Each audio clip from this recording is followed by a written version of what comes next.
मैं हूँ साक्षी और बचे हुए क्वेश्चंस 2.3 के जो कि हम करने वाले हैं।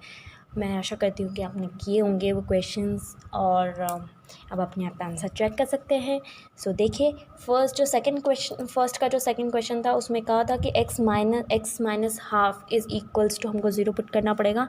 तो यहाँ पे हमारा जो QX है वो है x माइनस हाफ, मैं इसको इक्वल्स टू ज़ीरो पुट कर देती हूँ। तो मुझे x की जगह पर बेसिकली मुझे वैल्यू पुट करनी है हाफ। सो पुट करूँगी p हाफ इज़ हाफ की पावर 3 प्लस 3 हाफ की पावर 2 प्लस 3 हाफ प्लस 1। यहाँ पे भी वही काम करना पड़ेगा, 1/8 plus 3/4 plus 3/2 plus 1। Take LCM, it's 8, 1 plus 6 plus 12 plus 8। नहीं समझ आई है अगर आपको ये सब जो एलसीएम की प्रोसेस है वो देख लीजिए। यहाँ पे एलसीएम लिया है 8 का 8 में डिवाइड किया 1 को 1 से मल्टीप्लाई किया 1, 4 का 8 में डिवाइड किया। डी को डिवाइड करते हैं, डिनोमिनेटर से डिवाइड करते हैं। ट्रिपल डी करना होता है, हमेशा ध्यान रखिए। Triple D D D D, ये डिनोमिनेटर को ये डिनोमिनेटर से डिवाइड करते हैं। डिनोमिनेटर डिवाइड, ठीक है, ट्रिपल डी। तो इसका डिवाइड किया तो 2 आया, 2 को ऊपर मल्टीप्लाई किया तो 6 आया। फिर यहाँ का इसमें डिवाइड किया 4 आया, 4 को 3 से मल्टीप्लाई किया तो 12 आया। यहाँ पर कुछ नहीं है तो 1 का 8 में डिवाइड किया तो 8 आया, 8 को 8 से मल्टीप्लाई किया तो ये आया।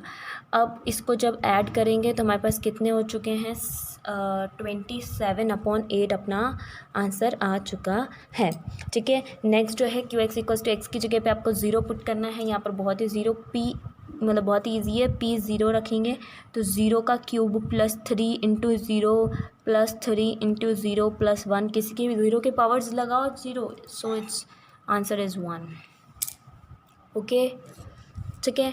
फिर हमने कौन सा क्वेश्चन स्किप किया था, yes we skip the question number 2 and 3 जो मैंने आपके लिए छोड़े थे। यहाँ पर बोला गया था कि x माइनस ए का डिवाइड किया जा रहा है x cube minus AX square, और ये थोड़ा सा तो मैं चाहती हूँ, देखिए तो x माइनस ए का आप डिवाइड कर रहे हैं और तो हमारा ये है PX और ये हमारा x माइनस ए हो गया QX। तो PX हम लिखते हैं यहाँ पे x cube minus AX square plus 6x minus A, and आपका QX गिवन है x माइनस ए, जिसको मैं इक्वल्स टू ज़ीरो कर रही हूँ तो x इक्वल्स टू हो गया है a। तो मुझे PA फाइंड करना है। PA is equals to a का cube minus a into A का square plus 6 into a minus a। तो ये हो चुका है a cube minus a cube plus 6a minus a cube से a क्यूब कट हो चुका है, 5a आपका आंसर है। ओके, नेक्स्ट क्वेश्चन नंबर 3 जो है वो पूछ रहा है check whether 7 plus 3x is a factor of 3x square plus 7x। तो ये फैक्टर है या नहीं है, मैंने आपको यही बोला था। इसके अंदर भी आपको इसको लेट करना पड़ेगा। PX लेट कर लेती हूँ मैं, यहाँ पर है 3x स्क्वायर प्लस 7x, और QX मैं कर लेती हूँ अपना ये जो है 7 प्लस 3x को इक्वल्स टू ज़ीरो। सो इससे मुझे पता पड़ जाएगा 3x is equals to minus 7, x is equals to minus 7/3। तो मैं इसमें अपने इसमें p में वैल्यू पुट कर देती हूँ, p माइनस 7/3। जैसे वैल्यूज पुट करी 3 माइनस 7/3 का स्क्वायर प्लस 7/3। यहाँ पर भी आपको वही LCM वाला प्रोसेसर करना पड़ेगा, 3 इंटू 49/9 प्लस माइनस 49/3। LCM लिया 9 तो ये कितना हो गया 27 का 2 कैरी 147। जब इसका इसमें डिवाइड किया 3 को इससे मल्टीप्लाई किया तो कितना आ चुका है, वही 147/3। Answer is 0।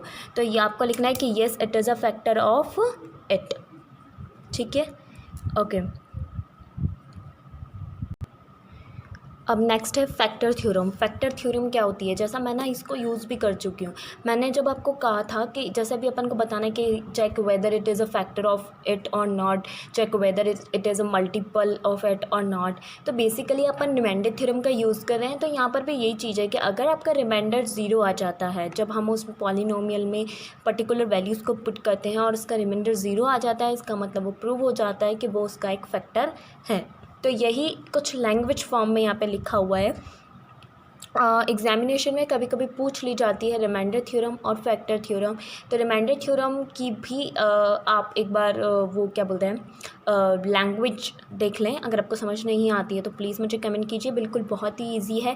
फैक्टर थ्योरम की भी बहुत ईजी है। देखिए इसमें बोला गया है कि P X is a polynomial of degree N is greater than one. यहाँ पर डिग्री का मतलब है डिग्री आपकी वन से ज़्यादा है, यानी कि आपकी स्क्वायर क्वाड्रेटिक इक्वेशन है या फिर क्यूबिक इक्वेशन है ना।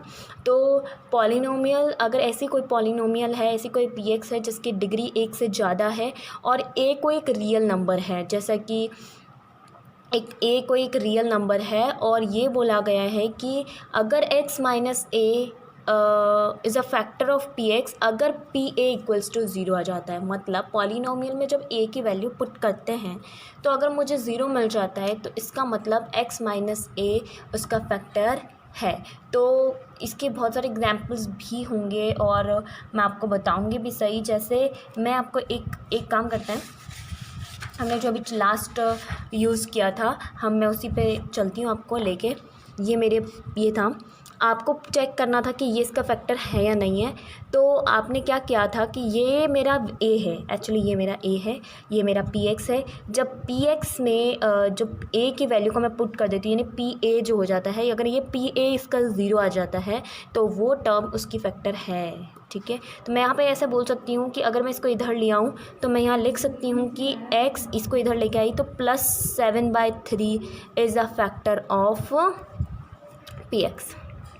ठीक है, तो इसको ऐसे भी लिख सकते हैं, इसको वैसे भी लिख सकते हैं। एलसीएम लोगे तो सेम टर्म बन जाएगी, तो ऐसा कोई प्रॉब्लम नहीं है इसको। और मैं अभी एग्जांपल्स के थ्रू एक्सप्लेन कर दूंगी।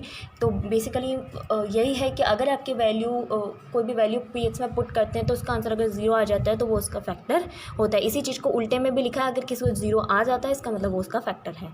और अगर रखने पर दोनों ही चीज़ है, उल्टा पुल्टा यूज़ कर सकते हैं इसको। ठीक है, ठीक है। अब आगे चलते हैं। आपको क्वेश्चन एग्जाम्पल नंबर 11 में बोला गया है examine whether x + 2 is a factor of x³ + 3x² + 5x + 6 and of 2x + 4। तो बेसिकली आपको दो पॉलिनोमियल्स में दे रखे, तो मैं एक का नाम px लिख लेती हूँ, एक का sx लिख लेती हूँ। अब x + 2 बोला गया है तो x + 2 ये है मेरे पास, तो मेरे को ये मैं अपने दिमाग में मान लेते हैं अपन ये qx है, तो मैं = 0 रखूँगी तो x की वैल्यू क्या आ गई -2 है ना। तो मुझे एक तो पहले मैं लिख देती हूँ पी एक्स, ठीक है, तो वो है मेरे पास x³ + 3x² + 5x + 6, ठीक है। और एक मैंने ले लिया sx जो मेरे पास है 2x + 4। अब x + 2 को चेक करना है तो ये qx है, x + 2 यानी x - 2 की वैल्यूज़ पुट करनी है। तो मैं एक बार p - 2 निकाल लेती हूँ। p - 2 जैसे ही मैं निकालूंगी तो ये क्या हो जाएगा -2 का क्यूब +3 -2 का स्क्वायर +5 -2 +6, ठीक है। वैल्यूज़ को पुट किया तो ये हो गया -8, ये हो चुका है 3 × 4 यानी 12, -10 +6। सॉल्व किया -8 आया, इन दोनों को सॉल्व किया 2 + 6 8 - 8 0। यस, ये तो फैक्टर है इसका, ठीक है।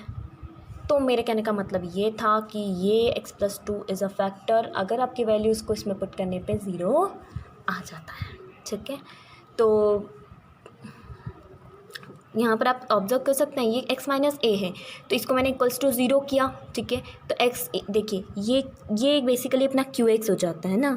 तो मैं अगर यहाँ पर x - a को = 0 करती हूँ तो x की वैल्यू क्या आ जाती है a। तो ये a आपको इस पॉलिनोमियल में पुट करना है, मैंने यही किया। इसको ये मेरा ये qx था, इसको मैंने = 0 किया तो मेरे पास x = -2 आ गया। मैंने इसको p में पुट किया, इसका आंसर 0 आ रहा है, इसका मतलब ये फैक्टर है। तो ये फैक्टर थ्योरम के अकॉर्डिंग हमने प्रूव कर दिया कि yes it is a factor of that particular P x.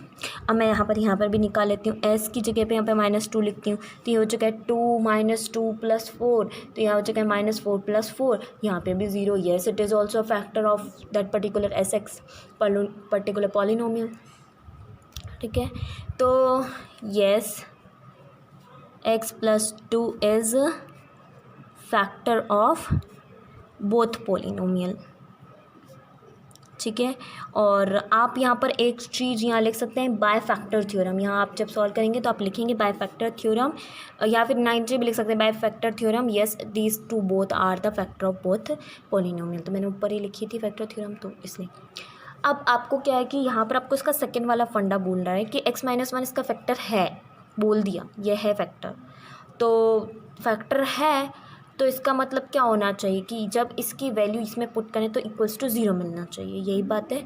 तो ये इसकी सेकंड सिचुएशन बोल रही है कि if x-1 is a factor of this, ये आपको दे रखा है कि x-a इज़ अ फैक्टर, तो ये होना चाहिए p a = 0 होना चाहिए। तो अब मैं ये वाली कंडीशन यूज़ करूँगी कि yes according to by factor theorem लिख देते हैं यहाँ पे। बाय फैक्टर थ्योरम हमें क्या मिलना चाहिए, p, ठीक है, पी ए इक्वल्स टू क्या होना चाहिए 0। तो अब मैं ए यहाँ पर क्या मिला है मुझे, a इज़ इक्वल्स टू 1 मिला है, ठीक है। a इज़ इक्वल्स टू क्या हो गया है 1, here a is equals to क्या है 1। तो मैं p1 निकालती हूँ, p1 इज़ इक्वल्स टू 0 होना चाहिए। तो p1 x की जगह पे हम 1 वैल्यूज़ पुट कर देंगे, तो ये हो जाएगा 4 1 का क्यूब प्लस 3 1 का स्क्वायर माइनस 4 इंटू 1 प्लस के इक्वल्स टू होना चाहिए 0, ठीक है। इसको क्या तो कितना हो गया 4 + 3 माइनस 4 प्लस के इक्वल्स टू 0। ये 4 से 4 कट हो गया, के उधर जाके -3, तो के की वैल्यू हमारी -3 आ चुकी है। तो आपको के की वैल्यू ही इस क्वेश्चन में निकालनी थी, तो हमने के की वैल्यू निकाल ली है, K is equals to -3। Clear है? Okay, now come to the example number 13। अब इस एग्जाम्पल नंबर में आपको ये बोला गया है कि एक आपको फैक्टराइज करना है दो तरीके से। एक तो splitting the middle theorem, middle term जो कि हम बचपन से करते आ रहे हैं, मिडल टर्म को स्प्लिट करते हैं और उनके दो नंबर ढूंढने होते हैं कि हमें वो मिल जाए। अभी मैं बताती हूँ कैसे। और बाय यूजिंग फैक्टर थ्योरम जो कि हमने अभी पढ़ी है। बेसिकली फैक्टर थ्योरम भी उसी का कुछ पार्ट है, बट थोड़ा सा डिफरेंट तरीके से लिखा हुआ है बस, और कुछ नहीं। तो शुरू करते हैं। इसके अंदर सबसे पहले बोला है कि 6x² + 17x + 5। तो हम मिडल टर्म स्प्लिटिंग में बोलते हैं कि ये जो 17x हमको मिल रहा है, तो हमें ऐसे दो टर्म्स चाहिए जिनको ऐड करने पर 17 मिले, और that must be multiple of 6 and 5। तो 6 and 5 का 30 होता है, ठीक है, मल्टीपल 30। तो 30 हमें चाहिए, तो हम क्या लेंगे, मिडल टर्म को स्प्लिट कर देंगे 50 and 2, ठीक है। तो मैं मिडल टर्म को स्प्लिट करती हूँ 15 and 2 में। तो इसमें आपको दे रखा है कि ये इसमें आपको middle splitting the middle term करनी। तो मैंने आपको कहा ही था हमारा जो मेथड होता है, ये 6 और 5, ये दोनों जो आगे पीछे के नंबर्स होते हैं इनको मल्टीप्लाई करते हैं। तो 6 and 5 को मल्टीप्लाई किया तो हमको मिल चुका है 30।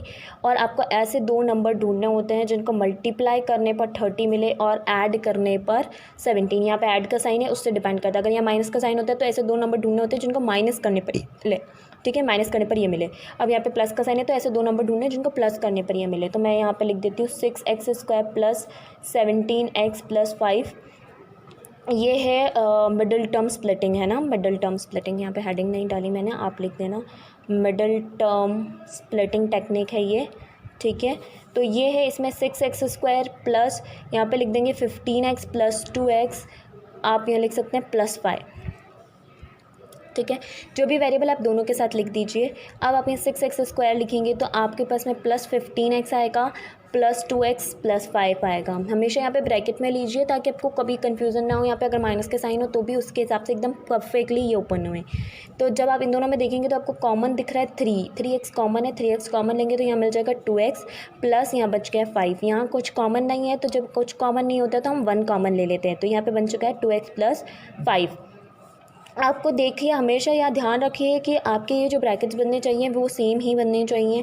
तो मेरे को सेम मिल चुके हैं, वो है 2x + 5 और ये बन चुका है मेरा 3x + 1। तो इस तरीके से मैंने इनको फैक्टराइज कर दिया है मेरा एक टेक्निक से, ठीक है। मेरी जो दूसरी टेक्निक है जो कि यूजिंग फैक्टर थ्योरम है, तो वो मैं आपको करने वाली हूँ। फैक्टर थ्योरम में क्या होता है, बेसिकली हम इनको सबसे पहले स्प्लिट करेंगे और फिर हम देखेंगे कि देखेंगे इसके क्या क्या फैक्टर्स बन सकते हैं और फिर हम इसमें ट्रायल करेंगे। तो देखते हैं पहले कैसे factor theorem, using factor theorem. देखो सबसे पहले आपको जो दे रखा है, ये दे रखा है पी एक्स जो दे रखा है, मैं ऐसा लिख देती हूँ 6x² + 17x + 5 दे रखा है, ठीक है। अब आप सबसे पहले जब भी ये इसको स्टैंडर्ड फॉर्म में लाना होता है तो 6 को कॉमन ले लेते हैं। तो जैसे 6 कॉमन है, x² + 17/6x + 5/6 आ चुका है। और जब अपन फैक्टर थ्योरम की बात करते हैं तो अपन सबको ऑब्जर्व नहीं करते, अपन सिर्फ लास्ट वाले को ऑब्जर्व करते हैं। 5/6 के कितने फैक्टर्स हो सकते हैं, आपको ऐसे दो नंबर्स ढूंढने हैं, मतलब ये ऐसे दो नंबर्स 5/6 जिनको मल्टीप्लाई करने पर आए, ठीक है। तो बेसिकली टेक्निक तो अपनी वही होती है, अपन दिमाग लगाना चाहे ना तो एग्ज़ाम में ये थोड़ी सी ट्रिक है। अब इतना दिमाग लगाएं कि 5/6 जिनको मल्टीप्लाई करने पर आ रहा है और वो फैक्टर होगा नहीं होगा, क्योंकि बहुत सारे पॉसिबिलिटीज़ होती हैं यहाँ पर। तो हम इसमें थोड़ा सा अपना लगा सकते हैं कि हाँ पॉसिबिलिटीज़ है कि किन दो नंबर्स की इसके फैक्टर करें तो 1/2 इससे ये डिविजिबल है, 1/3 से है, 5/3 से है, 5/2 से है, मतलब इन सब से डिवाइड हो सकते हैं। तो फैक्टर्स ऑफ 5/6 क्या हैं, क्या क्या हो सकते हैं, ये प्लस के सारे, क्योंकि सारे फैक्टर्स प्लस माइनस दोनों हो सकते हैं, तो प्लस माइनस हाफ हो सकता है, ठीक है, प्लस माइनस 1/3 हो सकता है, प्लस माइनस 5/3 हो सकता है, प्लस माइनस 5/2 हो सकता है, या फिर प्लस माइनस 1 भी हो सकता है, ठीक है। फैक्टर्स ऑफ 5/6 ये हो सकते हैं। अब आपको इनमें से देखना है कि क्या हमारा जो है आंसर मिलेगा। तो मैं देखती हूँ, अगर एक बार मैं पी की जगह पे हाफ रख के देखती हूँ, अब मुझे यहाँ पर हिट एंड ट्रायल लगाना पड़ता है एग्ज़ाम में, तो यहाँ से एक्चुअली क्या होता है, फिर अपन एग्ज़ाम में ऐसे बहुत टाइम वेस्ट हो जाता है। तो आपको अगर बहुत ज़्यादा टाइम वेस्ट नहीं करना है तो आप अपना दिमाग पहले ही इस वे में लगा लीजिए। जब आपको पता है लग जाएगा, जब आप इस तरीके से देखेंगे ना तो आपको पता लगेगा कि x = जब मैं इसको = 0 पुट करती हूँ तो -5/2, तो एक तो मेरे को मिलेगा -5/2 और एक मुझे मिलेगा -1/3। तो क्योंकि इतनी सारी पॉसिबिलिटीज़ होती है ना, तो अपन हिट एंड ट्रायल बहुत ज़्यादा अप्लाई नहीं कर पाते हैं, क्योंकि इसमें बहुत ज़्यादा टाइम कंज्यूम होता है। तो इसलिए हम यहाँ से ऑब्ज़र्व कर लेंगे, पहले ही इससे अपना रफ़ में वर्क कर लीजिए। अगर आपको ये नहीं भी बोला है, आपको फैक्टर थ्योरम से ही बोला है, तो आप इसको रफ़ में सॉल्व कर लीजिए एंड देन फिर आप पुट कीजिए। तो आप यहाँ पे इस तरीके से लिखेंगे एंड देन फिर पुट करेंगे। पहले आप कुछ ऐसा लिखिए जिससे नहीं आता हो, जैसे P 1/2 रखा आपने पॉजिटिव, तो पॉजिटिव रखा तो आपने देखा, ऑब्ज़र्व किया, इसके अंदर रखा, तो ये मेरे को मिला है यहाँ पे, है ना। पुट कर दीजिए यहाँ पे 1/4, ये मतलब 1/2 का स्क्वायर, ठीक है, प्लस 17/6 1/2, ठीक है, प्लस 5/6। मैंने ऐसे पुट किया, सारे नंबर्स पॉजिटिव आ रहे हैं, तो ऑब्वियसली पॉजिटिव आ रहे हैं, तो that is not equal to 0, ठीक है। आप सॉल्व भी करेंगे, that is not equal to 0। फिर हमने ऑब्जर्व किया, देन वी ऑब्जर्व, हमने क्या ऑब्ज़र्व किया कि हमने p -½ रखा, -½ नहीं, एक्चुअली -1/3 रखा, तो उस पर हमने देखा कि हमें 0 मिला, ठीक है। जब मैंने इसमें रखा तो ये -1/3 का स्क्वायर, 17/6 -1/3 प्लस 5/6। आप इसको सॉल्व करके देखिए, कोई बात नहीं, चलो मैं कर ही देती हूँ। 1/9 इनको सॉल्व किया तो कितना हो गया, माइनस का 17/18 प्लस 5/6। तो मैंने इसका एलसीएम 18 ले लिया, तो यहाँ मुझे मिल गया 2 - 17 और 15, तो मुझे मिल गया यहाँ पे 0। तो येस, ये इसका फैक्टर है। अब यहाँ से मैं इसको देख ली हूँ, अगर आपको यहाँ पे समझ नहीं आ रहा मैंने कैसे निकाला, तो देखिए 2x + 5 को = 0 कर दीजिए, तो x = क्या हो जाएगा, -5/2। ऐसे ही मैंने यहाँ पे देखा है कि 3x + 1 को = 0 पुट कीजिए, तो x = क्या जाएगा, -1/3। तो एक तो इसमें मिलेगा, एक इसमें मिलेगा, तो यहाँ पर भी आप डायरेक्ट कर सकते हैं। -5/2 किया तब भी मुझे 0 मिल चुका है, ठीक है, तो मेरे को 0 मिल गया है। अब तो मेरे जो फैक्टर्स होंगे, तो फिर इसलिए मैं सीधा सीधा लिख सकती हूँ 6x² + 17x + 5 = 6। अब x, एक तो इसका कौन सा फैक्टर हो गया, एक तो हो गया x + 3 और एक क्या हो चुका है, x 5/2, ठीक है। तो इसको आप सॉल्व करें, 6 एलसीएम लोगे तो 3x + 1 और एलसीएम लोगे तो 2x + 5, दोनों के नीचे 2 और 3 चल रहा है, ये इनसे कट हो जाएगा और मेरे पास मिल जाएंगे 3x + 1 और 2x + 5।